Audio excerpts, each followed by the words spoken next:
Assalamualaikum warahmatullahi wabarakatuh.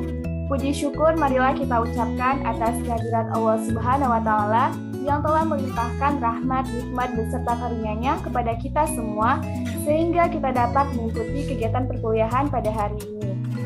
Yang sama-sama saya hormati Ibu Ramadhani Fitri SPD MPD dan juga Ibu Ganda Hijrah Selaras SPD MPD selaku dosen pengampu mata kuliah struktur dan perkembangan tumbuhan. Pada kali ini kami akan membahas tentang morfologi batang dan kelompok kami kelompok 2 yang terdiri atas Dini Anggraini sebagai tim penyaji materi, yang kedua Nailatul Fadilah, saya sebagai moderator, yang ketiga Permata Nilamsari, dan yang keempat Yuli Destrianti. Kami akan membahas tentang 6 permasalahan pokok. Yang pertama, pertumbuhan batang, yang kedua sifat dan fungsi dari batang, yang ketiga bentuk batang, keempat permukaan batang, kelima arah tumbuh batang dan cabang batang, dan yang keenam batang termodifikasi.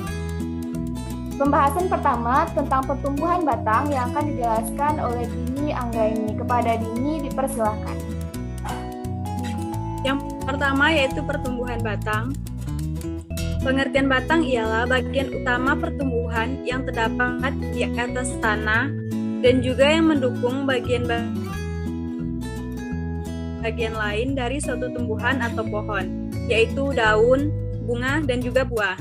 Batang merupakan bagian tumbuhan yang sangat penting bagi pertumbuhan dan perkembangan dan dapat dikatakan sebagai sumbu tumbuhan. Yang kedua yaitu sifat dan fungsi batang. Dua, sifat dan fungsi batang.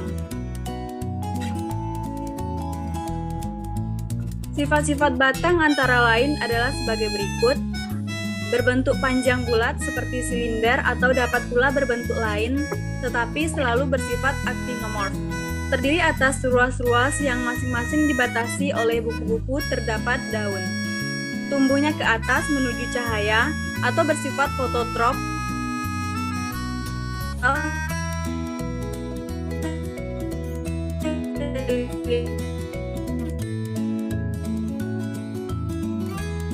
Yang umurnya pendek.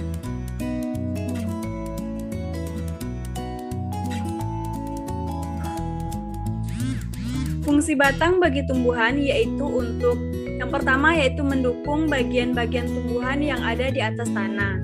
Yang kedua, memperluas asimilasi dan menempatkan bagian-bagian tumbuhan di dalam ruang sehingga dari segi kepentingan tumbuhan, bagian-bagian tadi terdapat dalam posisi yang paling menguntungkan.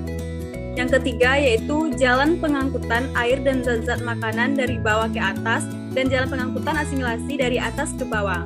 Yang keempat, tempat penimbunan zat-zat makanan cadangan. Selanjutnya yaitu bentuk batang dan cabang yang akan dijelaskan oleh Permata Nilamsari. Kepada Permata Nilamsari dipersilahkan. Yang ketiga yaitu bentuk batang dan cabang. Bentuk batang. Tumbuhan dikotil pada umumnya mempunyai batang yang bagian ke proksimal atau bawah berukuran lebih besar, sedangkan arah ke ujung ukurannya lebih kecil. Pada tumbuhan monokotil, biasanya mempunyai ukuran yang hampir sama besar, baik dari pangkal sampai ujung. Bentuk batang dapat dibedakan antara lain, yang pertama yaitu bulat atau teres. Contohnya pada tebu, Saccharum officinarum, kelapa, Cocos nucifera. Yang kedua yaitu bersegi atau anguralis. Bersegi terbagi dari 4, yaitu yang pertama segitiga atau triangularis, contohnya pada teki, Ciperus rotundus. Yang kedua yaitu segi 4 atau quadrangularis, contohnya piladang, Coleus hybridus. Yang keempat yaitu pipih Phylocladia. Phylocladia tumbuh terus, contohnya kaktus.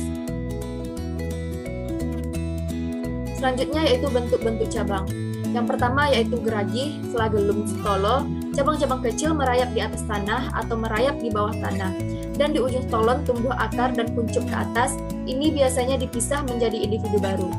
Contoh yang merayap di atas tanah pegagan dan merayap di bawah tanah rumput teki.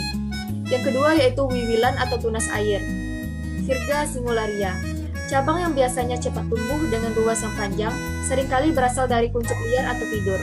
contohnya pada kopi, Coffea robusta, dan coklat, Theobroma cacao. Selanjutnya yaitu sirung panjang atau virga. Cabang-cabang biasanya pendukung daun dan mempunyai ruas-ruas yang cukup panjang, tidak pernah dihasilkan bunga dan sering disebut cubang mandul. Selanjutnya itu surung pendek, virgula. Cabang-cabang kecil dengan ruas yang pendek, selain daun biasanya pendukung bunga dan buah sering disebut cabang fertil. Contohnya pada Pinus mercusi. Yang keempat yaitu permukaan batang. Permukaan batang yang pertama yaitu licin atau laevis, terdapat pada jagung, zimeis. Yang kedua berambut atau pilosus, terdapat pada tembakau, nicotiana atau bakum.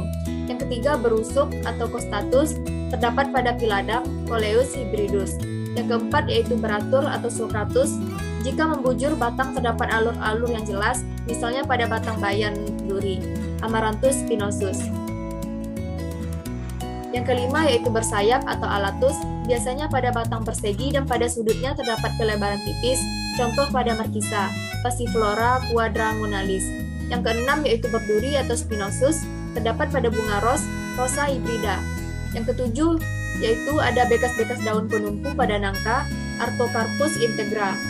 Yang kedelapan yaitu ada bekas-bekas daun pada pepaya, Carica papaya.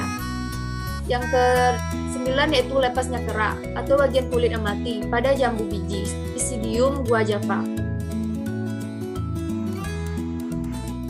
Terima kasih kepada Nilamsari. Selanjutnya yaitu arah tumbuh batang dan cabang yang akan dijelaskan oleh Yuli Destrianti. Kepada Yuli dipersilakan. 5. Arah dan cabang batang. Arah tumbuh batang. 1. Tegak lurus pada Carica papaya. 2. Menggantung, biasanya tumbuhan yang hidup di lereng atau jurang, contohnya Zephyrina pendula. 3. Berbaring, jika batang terletak di permukaan tanah, hanya ujungnya saja yang berdiri di atas, contohnya semangka. Selanjutnya menjalar atau merayat. Jika batang berbaring di atas tanah dan pada buku yang bersentuhan dengan tanah akan mengeluarkan akar, contohnya ubi jalar.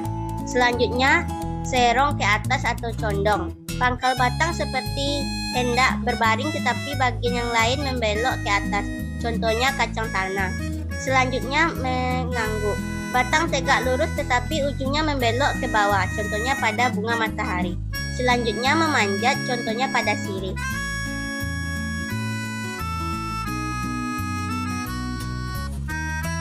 Selanjutnya yaitu tegak. Jika sudut antara batang dan cabang amat kecil sehingga pada pangkal saja yang serong ke atas tetapi selanjutnya hampir sejajar dengan batang pokok atau bersifat ortotrop, contohnya wiwilan pada kopi.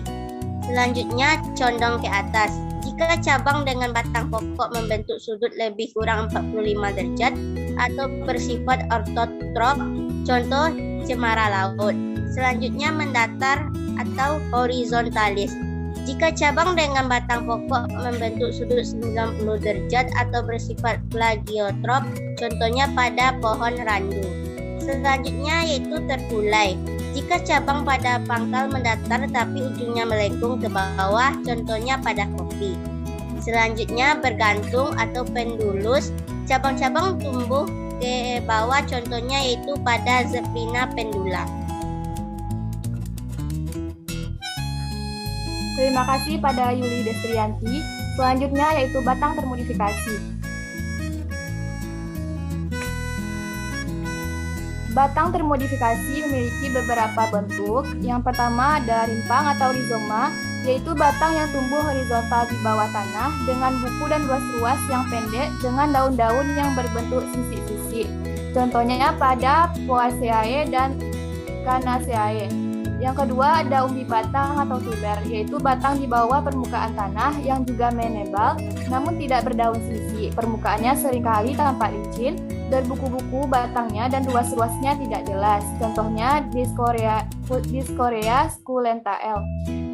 Selanjutnya ada umbi lapis atau bulbus, merupakan modifikasi dari batang beserta daun. Bagian yang termodifikasi dari batang adalah subang atau cakram yang kecil-kecil dengan ruas-ruas amat pendek, mempunyai bentuk seperti cakram dengan titik tumbuh di ujungnya.